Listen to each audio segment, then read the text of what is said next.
Haitian aid effort hampered by lack of Al-Qaeda terrorists and oil deposits. Satanists ritually murder sacred cows and like it. Satirists. Future news broadcast received through time warp. Humanity doomed by dumb. Hello, scattered remnants. Welcome to the fucking news. I'm morally bankrupt. Here are the headlines tonight. Efforts to help the Haitian people after a massive news quake 2 weeks ago are being hampered by Al-Qaeda not radicalizing the population and the country having no natural resources at all.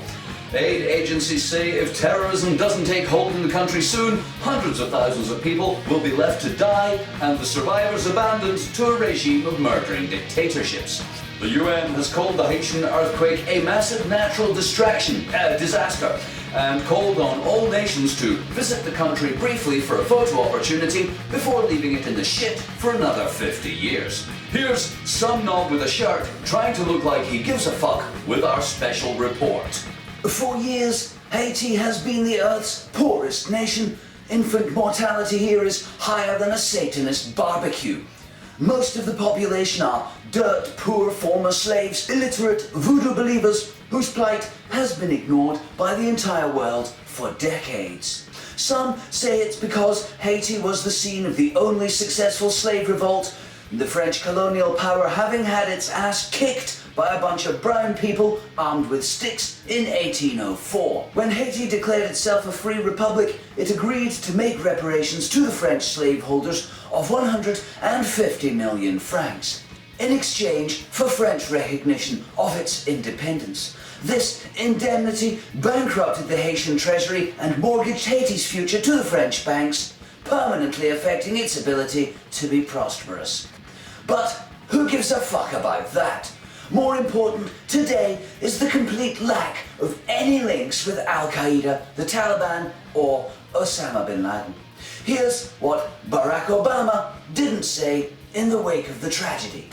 America would have been in Haiti a long time ago to change the brutal and oppressive regimes ruling over the people and to rebuild the country as a prosperous democratic nation. If it had any oil. In fact, if it had anything of any value whatsoever, America would have invaded, occupied, and installed its own puppet government to benefit the corporations that paid for my election. So much the better if doing so would have meant spending billions on arms and logistics and allowed us to strip our own nation of civil liberties. Sadly, Al-Qaeda only turns up in nations that have something we want. Isn't that funny? And so, as hundreds of news helicopters full of wankers who didn't even bring a Mars bar with them hover over Haiti, the human toll grows every day. Those who survived the news quake have turned to looting, and the security situation worsens every day. For many of these starving, desperate brown people, even if terrorism gets here soon, it will be too late. This is some knob with a shirt for the fucking news. In other news, Deke Jackson, one of the world's leading truth campaigners, has revealed evidence of a satanic conspiracy that rules the world. A satirical irony that improves the world. Satirists practice a rude, graphic, and disrespectful art, reducing all human behavior to simply a bit of a laugh.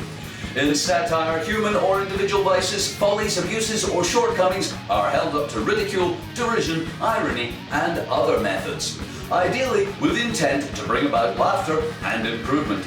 Satirical influence on the world is growing, and their ritual sacrifice of sacred cows is thought to be responsible for the disappearance of bunkum, mumbo jumbo, and woo-woo all over the earth. Although satire is usually meant to be funny, many people strongly disapprove, claiming satirists are possessed by demonic entities who enter their bodies from other dimensions to enjoy sexual abuse of children and animals.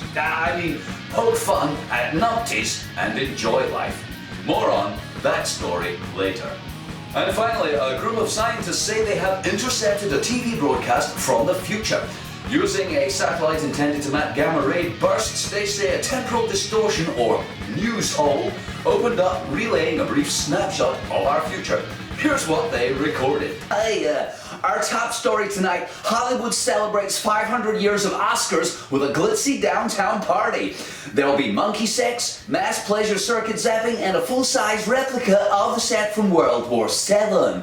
President Cheney Clone 23 has announced he's to run for a record 14th term as president, thanks to recent organ transplants extending his life another 20 years. Nice. And in sports, bionic athlete No Dick Rocket Sled has won the Olympic Pharmathon, sponsored by GlaxoSmithKline, in a body made entirely from stem cells grown on the moon.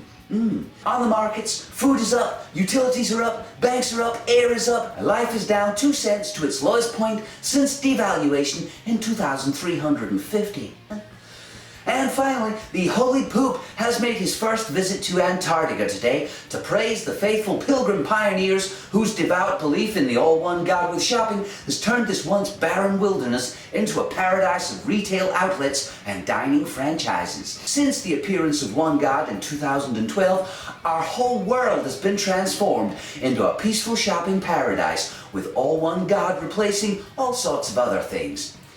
The human race has never been so small, happy, content, and united, and so full of it. The love of God, that is. The Holy Poop blessed the cheering crowd with the traditional words of greetings: shop for peace, love, credit. Thanks, and now the weather. Deadly radiation covers the entire globe apart from LA and the polar regions as normal. However, there may be a slight chance of organic life somewhere in Azerbaijan, which will probably die soon. Have a nice weekend.